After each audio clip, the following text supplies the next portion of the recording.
Today's podcast is brought to you by Audible.com. Get a free audiobook download and 30-day free trial at www.audibletrial.com/ChiroBusinessMojo. Over 180,000 titles to choose from for your iPhone, Android, Kindle, or MP3 player. Welcome to the Chiro Business Mojo podcast, where we deconstruct the methods, marketing, and mindset of successful business people and chiropractors from around the world.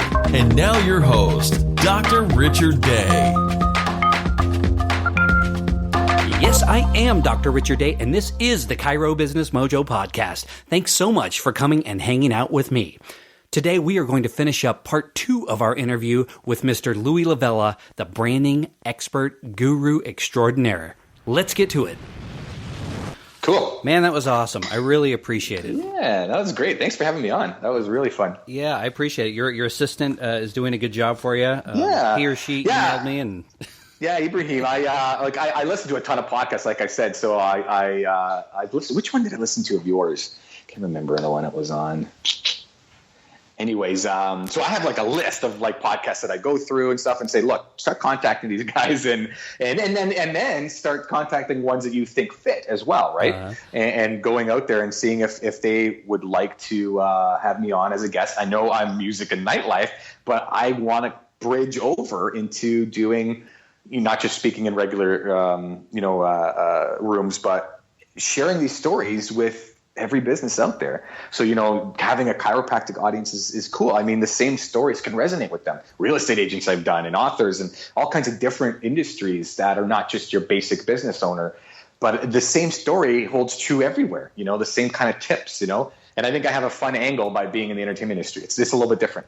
Yeah, I think that makes it really fun, and it's going to draw people in. And since I am a chiropractor, I know a lot of chiropractors, and I'll tell you, what happens is they get a license, they are good at what they do, they go out and practice, much like someone who's I don't know, they're shoemakers anymore, but you go out in your trade and you do it, and before you know it, you're kind of busy, but you never really learned how to be a business person or do much with it. Right. Suddenly, or worse, you go out there and your business tanks, and you're not sure why that happened. So, I think branding anymore, Damon John on Shark Tank is a branding expert, and people don't realize what's happening with, we didn't talk about it, but personal appearance. Every contact they have with you, either in person or on the phone or on the internet, is so vital, and people are assessing and really judging, every step of that.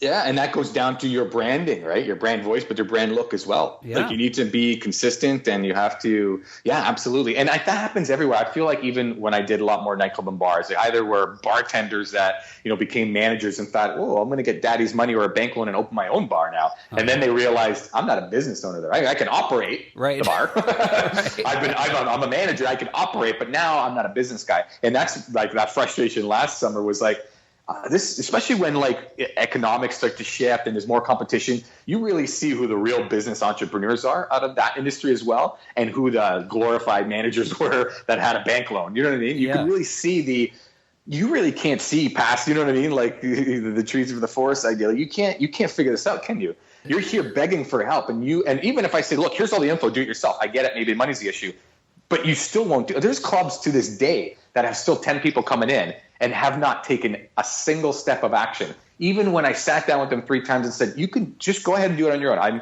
I'm cool with that. There's lots of business out there for me. I have no hard feelings. You know what I mean? Yeah. Maybe money's the issue right now because you're struggling. Then didn't do it. They haven't done it. This is a year later. Some of them 3 years later still haven't taken any action to succeed, and they're still in the same spot. We're talking 3 years of failing, stale business. And because they are not entrepreneurial, they're not business owners. You could tell right now you guys are glorified managers, and you are going to go bankrupt. I'm like, I'm not going bankrupt. Like, I have my clients coming in. You're the one going bankrupt. Like, right. I don't know. Like, do you want me to help you? No, that's your decision. I don't know. What do you want me to do? Right? Yeah. Well, I tell you, I would say it's almost more important that, they are putting the cart before the horse. Maybe do some pre-launch for 3 to 6 months or however long, and then have that tribe or following, boom, ready to go. Yeah, and the worst part is when they did open, let's say in the end of the 90s or 2000, let's say as a bar or restaurant, and everybody was going out. Like Netflix wasn't really huge yet. The people, like, if you want to go have a good time, were going to the nightclub. That's what you did, right? There's no streaming Spotify's that, they listen to radio. You know what I mean? So it was easier. You can have the nights open Wednesday, Thursday, Friday, Saturday, and they're all full. So when they opened then, they thought they were fantastic business people, right? Right. And they easy. thought, I'm the best. Yeah, it was easy. Like, we get a promoter to hand out flyers. We'll run $1,000 of radio. We're jammed. Awesome. So easy, right? Because the traffic was there. Then everything slipped.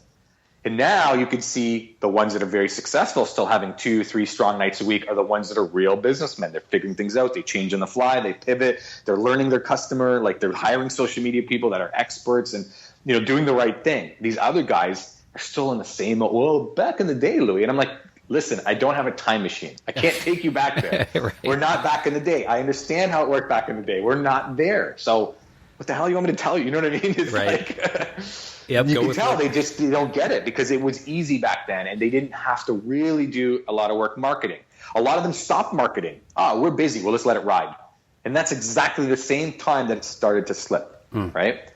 They don't put two and two together, and and unfortunately they will close, right? Because they'll go out of business. There's just no way to sustain it, right? It's not a Yellow Pages world anymore. It's not at all. Yeah. It's very segmented and it's noisy. And I get that it's frustrating, but that's just where we are. There's no, let's see how this plays out. And I have some of them saying, you know what? We're not going to do social media right now. We're going to spend $15,000 on radio and see how it works. And I'm like, okay, but haven't you been doing radio and it hasn't? That's why you called me, because radio, your actual line was, we're sick of radio. Yeah. So why are you going back there, wasting $15,000 on radio where you already know in the back of your head it's not going to work? I don't care. I'll get the $15,000 on another bar or another festival. But I'm like, can't you see what you're doing to yourself? You know this isn't going to work. Yeah. You're hoping because it's easy. You write a check. They make the radio ad for you. You don't have to do anything. It goes on air. There's no engagement for you. There's no monitoring social media. It's the easiest way to do marketing, right? And if it works, fantastic. A lot of people still do radio and print and hand out flyers locally, like even for chiropractor. Some of that stuff really works well. Or you get on a radio show. That's awesome. But you got to figure out if it works. And if it works, do it. But if it doesn't, you don't keep doing it. Yeah. I saw Gary Vee, you mentioned him, and I saw, I think, one of his deals on Facebook yesterday, and he said someone kept asking him, what's your ROI on social media? What's your ROI? What's your ROI? I don't know if you've seen this where he says, I don't know, what's the ROI on your mother? Yeah, I saw that. That? Yeah, and it's true, right? Like, you can't peg an exact, like, there's lots of metrics you can look at, and there's lots of that, but sometimes it's not an exact, they clicked here, then they went here, and then we have a purchase. Yeah. Sometimes it works, especially if you're selling something online or there's a coupon, they come out, and then they bring it in. But that's not how social media works all the time. It's just a branding play, like a billboard. They're not like taking the picture of the billboard and bringing it in to show you, right? There's just a billboard, and it's like you get brand awareness, and whoa, your face is huge, and billboard, I recognize you, and they might come in eventually. It's all branding, right? So that's really the same thing. And that's the mother thing is a great example. Like, how do these little things that happened through my life who made me who I am today, what's the ROI on those things? Like, how do you say, well, okay, so now you need to also, like he says, say your haircut looks good, or you know what I mean? Things like that. Like, it's true, right? That's why a good social media person will start to, the tactics are one thing, but the creative and the strategy is a whole new ballgame. Yeah, I think it's like being a photographer. Anybody can buy a professional camera and say I'm a photographer, but if you don't have the eye to capture the right images, you're not as good as the actual good photographer, right? Yeah, absolutely. And I think what you're saying, I mean, people, it's kind of hard to get. There's been a sea change in how people are reached now, and people get radio and TV and social media. Isn't that just, thumbs up? I like that, so. Yeah. Well, thanks. You'd be surprised how many people say, we want more likes on our page. So I don't care what you do, make sure our likes grow. And I'm like, look, if likes literally, I never do this, then go to Fiverr and get likes. Like, really, you're not doing this right at all. They're going to be useless likes. And I said, listen, if you build a real campaign and have brand awareness, you're going to get likes residually because they'll see the ad and they'll say, oh, I don't like the page yet. I'll like it now. But even then, is that like, likes don't make sales at all. Like that's not the metric you want to look at. Like, just because its perception looks good. But then, like I said, go to Fiverr and buy 2,000 likes. They mean nothing anyways. You know what I mean? Yeah. It's so similar. If you want the perception to look okay, I get that part. And that's part of a brand maybe. And that's a cool thing. But that's not your only thing that you're going after. What about the actual campaign. Like, let's get them into the office. Let's get them buying a ticket. You know what I mean? Yeah. From what I understand, Facebook looks at that, the metrics. They do. They have 1,000 likes, but 0 engagement. Not. Maybe they're fake. Let's not give them any engagement. Yeah, then you're stuck, right? Yeah. Well, wow. Well, thanks for giving me an interview plus a little more. Is it okay if I use some of what we talked about? I think it's all valuable. 100%. Yeah, 100%. All right. Well, have a great day. Thanks so much again for your time.